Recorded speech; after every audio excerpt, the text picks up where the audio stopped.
Been a year and a half of the Stop Rezoning Prairie Village movement, really working at a grassroots level to stop some of the willy-nilly rezoning things that are happening there in that community. And to their credit, they did it without the help of really any outsider groups, any political organizations or anything like that. They just picked themselves up by their bootstraps. They developed this group, Stop Rezoning Prairie Village. All the red stop signs that you would see around town. And they had a very successful night in their city council races last night. And one of those winners is Lori Sharp. She's been on the show before. She won the Ward 3 race, 58-42. And she joins us on KCMO. Lori, good morning. Congratulations. Thanks for being here. Wow. Yes, thank you, Pete. I'm happy to be back. So first off, how did it go in all the Prairie Village races last night? Well, I only know the actual Prairie Village ward races, yes. And that was Terry O'Toole didn't have a challenge, an incumbent or a challenger, so he was elected, obviously. Edward Borzo, who made just a huge effort, he was out campaigning 6-7 days a week. He fell short, but he was a write-in candidate, and that's just a huge hurdle. I won in my race, Ward 3. Ward 4 was Tyler, who's been on your show, and he won. And Ward 5, Nick Riddell, had a great showing in Ward 5. And Ward 6 is to be determined.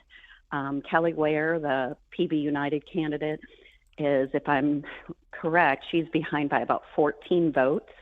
But there's provisional ballots, there's mail-in ballots, there's other ballots out there that need to be counted. So you've won 4 of 6 and could be 5 of 6 when all is said and done. We'll have to wait and see. Wow, yeah, that's what it looks like. That's incredible. I mean, what do you how would you explain these victories and what you've accomplished there in Prairie Village and how you won these races when many like-minded folks around the community had losses last night? Well, for me, it's about the Prairie Village residents picked Prairie Village last night over party. They came out in droves, huge night. It was similar to the 3,700 people that came out to sign the petition. And what they're saying is that we're not trying to change the zoning laws. We're trying to protect the current zoning laws that have created this great little city, this great little town that we all love. And I think it was a vote for the village. It was a vote for their neighbors, because now the neighbors still have to communicate with each other regarding zoning and changes. We have to work together, which creates this neighborhood feel that we all have and love. And it was really a vote for the community. It was to stop all the name calling and the division and really wanting to hear from the elected officials. I walked 5,000 doors. People know that we are going to be hard workers and we are going to focus on what's best for Prairie Village and what's best for the current residents. Mm-hmm. No, it's an amazing story and a testament to all the hard work that all of you have put into these races. So, I mean, you're right. This was really, you made this about the issues. It wasn't about politics. But you know, and I know, and you saw, whether it was hit pieces written about you in the Kansas City Star, you were called extremists. You were called basically J.C. Nichols apologists and racists and everything else. You were called every name in the book, and you overcame it in a town and in a community that, let's be honest, might be sympathetic to some of that messaging. And you overcame it, which is impressive. How is that? Well, again, I think the residents listened. I got great advice from former councilperson Ted O'Doe a year ago, telling me to just go and talk to the residents, to focus on the message, to just focus my attention on the residents, my neighbors, the people on the street. And that's what I did, because ultimately they're the ones that have to vote. Some of these really nasty, hateful comments, a lot of them come from KCK, Overland Park, people outside of Prairie Village trying to have an influence on Prairie Village. But quite frankly, the residents of Prairie Village that I met, was shown such great kindness and acceptance. And sometimes at the door, I'd even say, I knew I wasn't going to get this win this unanimously. We can have a difference of opinion. We can have discussions.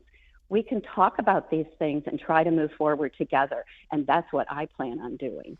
Lori Sharp, she had a good victory in Ward 3 last night in Prairie Village. The Stop Rezoning Prairie Village movement had a great night, won 4 of 6 races. Could be 5 of 6 when all is said and done. One is too close to call, separated by 14 votes.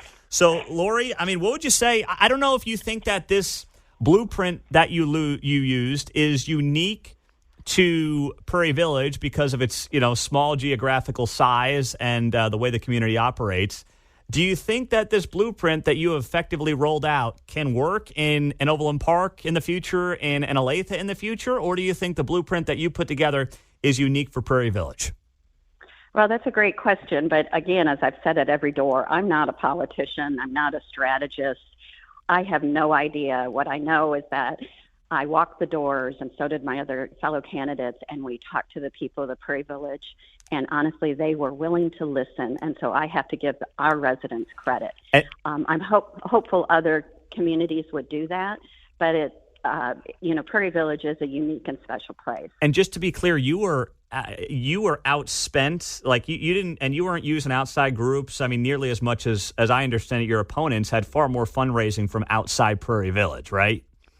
No, almost. I can't remember what the percentage is, but majority of my money came from Prairie Village residents, a lot in Ward 3 or across the city, because, of course, what you do in one ward affects the other. I received no help from any party, even though people have been trying to say I'm a extremist, or I'm not even sure the name of the organization they've used before, but this was really all about the Prairie Village residents. There was no outside group. We just worked hard and met with the people. And no party involvement either? No. Mm-mm. Wow. Okay. Very impressive. Lori Sharp, great to have you on, Lori. Congratulations once again, and grateful for you spending a few minutes with us and really taking us along on this story over the last year plus. So thanks so much for the time. Well, appreciate your coverage, and you have a good day. You as well. Lori Sharp, good to have her on KCMO Talk Radio. Wow. That's a success story right there in Prairie Village. How about that?